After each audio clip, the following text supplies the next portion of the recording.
कक्षा 10वीं गणित दो दो नंबर के 10 क्वेश्चन मिलेंगे।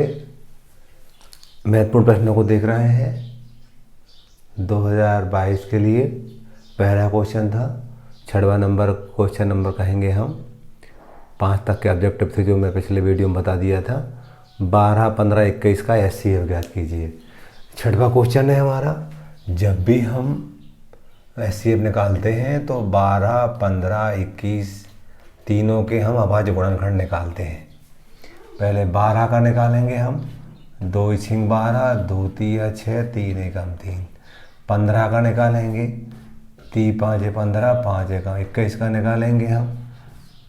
3 × 7 = 21, 7 × 1 = 7। यहाँ पर लिखते थे 2 × 2 × 3, इसका 15 का 3 × 5, 21 का 3 × 7। जब हम एचसीएफ निकालते हैं हम 12, 15, 21 का, तो ऐसा गुणनखंड जो तीनों में हो से उसका एचसीएफ कहेंगे। तो 3 हमें तीनों में दिख रहा है, इसलिए एचसीएफ 3 हो जाएगा। जी हमारा आंसर हो गया। एग्जाम में एचसीएफ या एलसीएम निकालने का एक क्वेश्चन जरूर मिलेगा, संख्या चेंज हो सकती है। क्वेश्चन नंबर 7 देखिएगा। 7 में क्या दिया था? हमें द्विघात बहुपद दिया था, उसके शून्य ज्ञात करना था। इसकी घात 2 ऋण 3 ये शून्य, ये बहुपद दे रखा था हमें, इसके शून्य निकालना था। हम 3 को लिख सकते हैं वर्गमूल 3 का वर्ग। तो यहाँ मैं लिखूंगा एस की घात 2 ऋण वर्गमूल 3 का वर्ग। सूत्र जानते थे हम, ए की घात 2 ऋण बी की घात 2 बराबर a - b a + b। ये सूत्र होता है हमारा अलजेब्रा का। इसको लगाएंगे हम तो x - √3 एक कोष्टक में, दूसरे में x + √3 हो जाएगा। तो x - √3 बराबर 0, शून्य निकालना इसलिए x + √3 बराबर 0। पक्षांतर करेंगे तो x √3 हो जाएगा, यहाँ करेंगे तो x बराबर -√3 हो जाएगा। यही हमारे शून्य होंगे। ये क्वेश्चन हमारा कंप्लीट हो जाता। 7वां। 8वां क्वेश्चन था हमारा।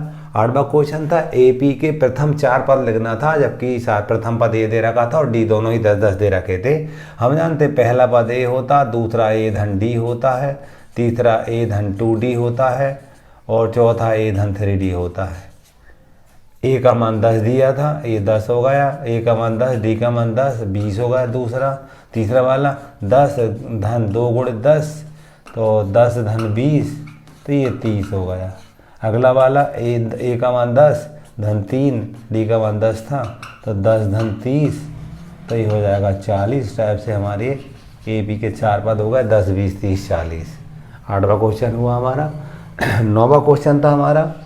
10 मीटर लंबी एक सीढ़ी एक दीवार पर टिकाने पर भूमि से 8 मीटर की ऊंचा स्थित खिड़की तक पहुंचती है। दीवार के आधार से सीढ़ी के सिरे की दूरी ज्ञात करना था। ये क्वेश्चन नंबर 9 हम बनाने जा रहे थे। मान ले रहे हैं ये ज़मीन है हमारी, भूमि है, इस पर ये दीवार मान ले रहे हैं, ये भी हमारी दीवार है और दीवार पर ये मान लीजिए खिड़की है यहाँ ऊपर।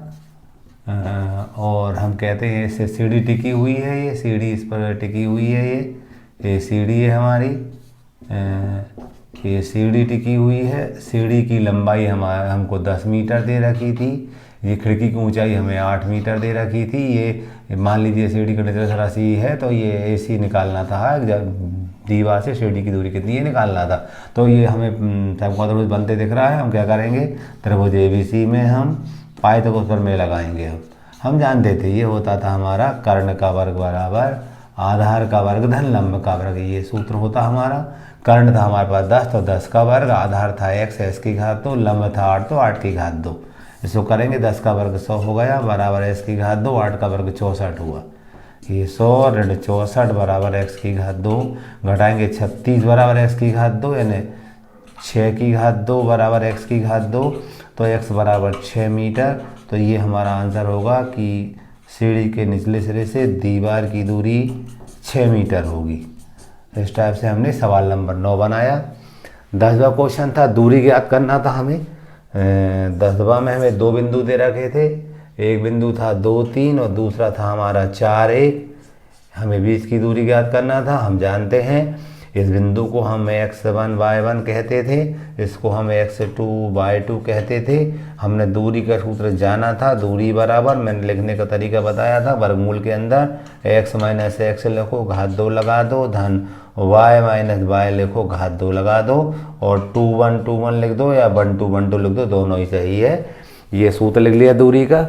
अब इसमें मान रखेंगे हम, तो मान रखने के लिए S2 का मान 4 था, तो 4 ऋण x1 का मान 2, 4 ऋण 2 की घात 2 धन y2 का मान 1 था और y1 का मान 3 था, ये घात 2 लगा दी हमने। तो 4 में 2 का 2 का वर्ग आएगा और यहाँ आएगा ऋण 2 का वर्ग। हम जानते 2 का वर्ग 4 हो गया और वो ऋण 2 का वर्ग वो भी 4 हो गया, 4 और 4 8 हुए। 8 को हम 2 वर्गमूल 2 इकाई लिख सकते हैं। इस टाइप से हमने 5 क्वेश्चनों को देखे, अब जगह बनाते हैं और अगले क्वेश्चनों को करते हैं हम अभी। क्वेश्चन नंबर हमें 11 दे रखा था, एक समांतर चतुर्भुज के शीर्ष दे रखे थे हमें। अब मान लीजिए ये हमारा समांतर चतुर्भुज है, इसके शीर्ष दे रखे थे A, B, C और D। A का मान था हमारे पास 6 1, B का था 8 2, C का था 9 4 और D का था हमारे पास P 3। ऐसा दे रखा था। हम जानते हैं इसके विकर्ण एक दूसरे को समद्विभाजित करते हैं। मान लीजिए A B C D E मान लें अपन, ये वाला बिंदु ये है हमारा, तो हम लिखेंगे विकर्ण AC के लिए E के निर्देशांक बराबर विकर्ण BD के लिए E के निर्देशांक के बराबर होंगे।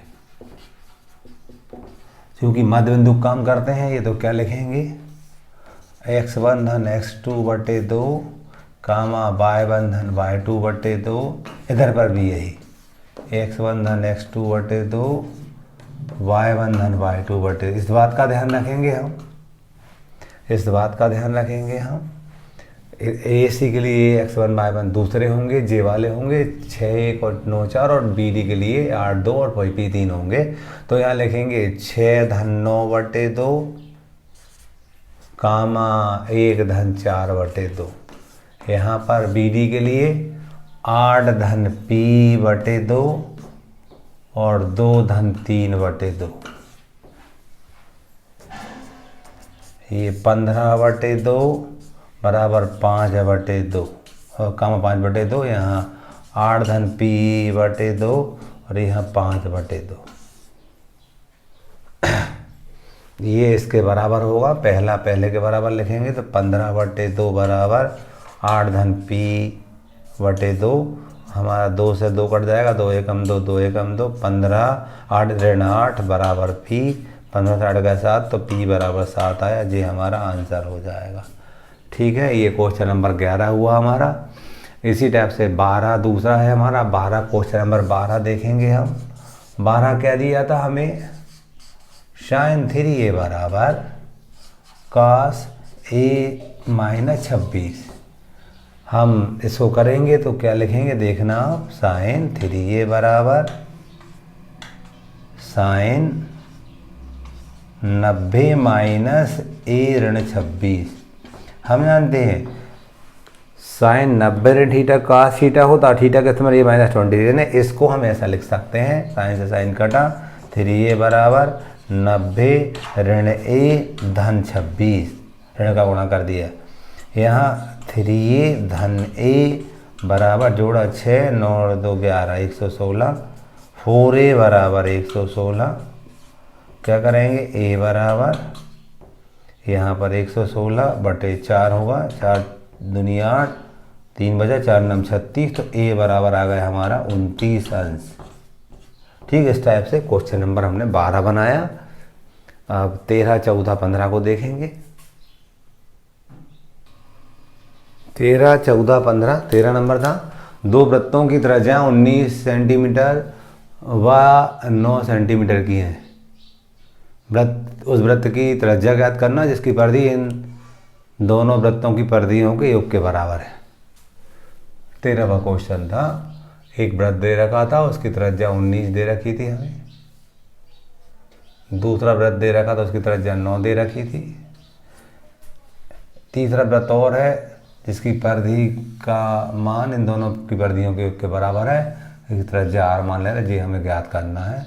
तो हम कहेंगे इन दोनों वृत्तों की परिधियों का योग, हम जानते वृत्त की परिधि 2πr होती है, 2πr लिखेंगे, ये बड़े वृत्त की परिधि के बराबर होगा। मान ले रहा है ये त्रिज्या r1 है और जे r2 है, तो हम लिखेंगे जे r1 है, जे r2 है। आप देखेंगे पहले दो पद से 2π कॉमन लिया हमने, तो r1 धन r2 बचा, और यहाँ से 2πr तो था ही हमारा, 2π से 2π कैंसिल हो गया, r1 का 19 था, इसका मान 9 था, बराबर r, जोड़ेंगे तो 28 बराबर r, तो r बराबर आया हमारा 28 सेंटीमीटर।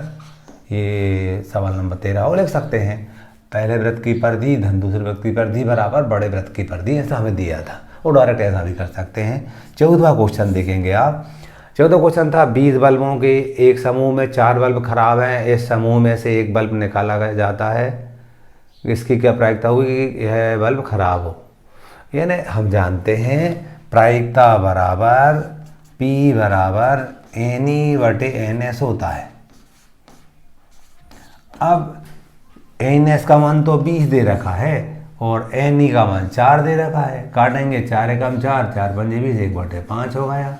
ये सवाल नंबर 14 हो गया हमारा। 15वां सवाल था, दो खिलाड़ी संगीता एवं रेशमा के टेनिस का एक मैच खेलते हैं। यह ज्ञात है कि संगीता द्वारा मैच जीतने की प्रायिकता 0.62 है, रेशमा के जीतने की प्रायिकता क्या होगी। हम संगीता के जीतने की प्रायिकता को हम PS से दर्शा रहे हैं और रेशमा की जीतने की प्रायिकता को हम PR से दर्शा रहे हैं, दोनों का योग 1 के बराबर हम जानते हैं। इसका संगीता की जीतने की प्रायिकता 0.62 दे रखी थी और ये रेशमा की निकालना था हमें, बराबर 1, तो PR बराबर 1 ऋण 0.62 पक्षांतर करेंगे तो PR बराबर घटाएंगे हम, तो 1.00 में से हम 0.62 घटाएंगे, 10 में से 2 गए 8 और यहाँ 9 में 6 का 3, तो 0.38 आया। ये हमारा होगा रेशमा के जीतने की प्रोबेबिलिटी 0.38 होगी। इस टाइप से हमने 2 नंबर के क्वेश्चन कर लिए हैं। अब इसके जस्ट बाद हम 3 नंबर के और फिर 4 नंबर के देखेंगे।